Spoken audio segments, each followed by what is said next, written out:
দোলযাত্রা উপলক্ষে আজ ঘরেতেই বানালাম রেস্টুরেন্ট স্টাইলে চিকেন বিরিয়ানি। তো এখানে আমি চালগুলো প্রথমে ভালো করে ধুয়ে ভিজতে রেখে দেবো। একটা কড়াইতে জল দিয়ে আমি আলুগুলো সেদ্ধ করে নেব। এখানে আমি নুন, একটু ফুড কালার আর আদা রসুনের রস দিয়ে ভালো করে আলুগুলো সেদ্ধ করে নেব।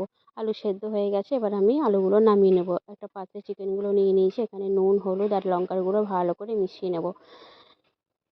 আর এদিকে একটা কড়াইতে বিরিয়ানির মশলাটা আমি ভেজে তুলে নেব। ওই কড়াইতেই আমি তেল দিয়ে বেরেস্তাগুলো ভেজে নেব। তো বেরেস্তাগুলো ভেজে আমি নামিয়ে নিয়েছি। একটু নুন ছিটিয়ে আমি বেরেস্তাগুলো রেখে দেবো। এরপর একে একে আমি চিকেনগুলো সব ভেজে নেব। চিকেনগুলো ভাজা হয়ে গেছে, আমি একটা হাঁড়িতে গোটা গরম মশলা, তেজপাতা দিয়ে চালগুলো দিয়ে দেবো।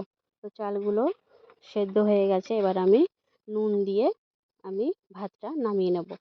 তো এখানে একটা কাপে আমি বেশ কিছুটা দুধ নিয়ে নিয়েছি, তার মধ্যে গোলাপ জল, কেওড়া জল আর মিঠা আতর আর একটু ফুড কালার দিয়ে ভালো করে আমি মিশিয়ে নিয়েছি।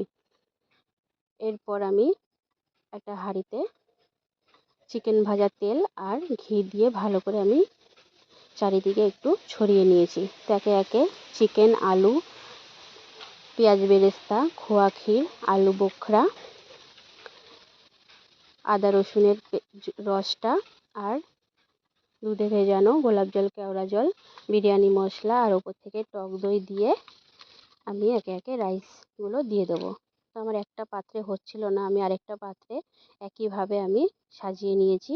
আর ওপর থেকে আমি পেঁয়াজ বেরেস্তা, বিরিয়ানি মশলা, ঘি আর দুধে ভেজানো গোলাপ জল, কেওড়া জল দিয়ে আমি হাঁড়ির মুখটা ভালো করে আমি একটা থালা দিয়ে সিল করে দিয়ে আমি দুটো উনানে আমি দমে বসিয়ে দিয়েছি।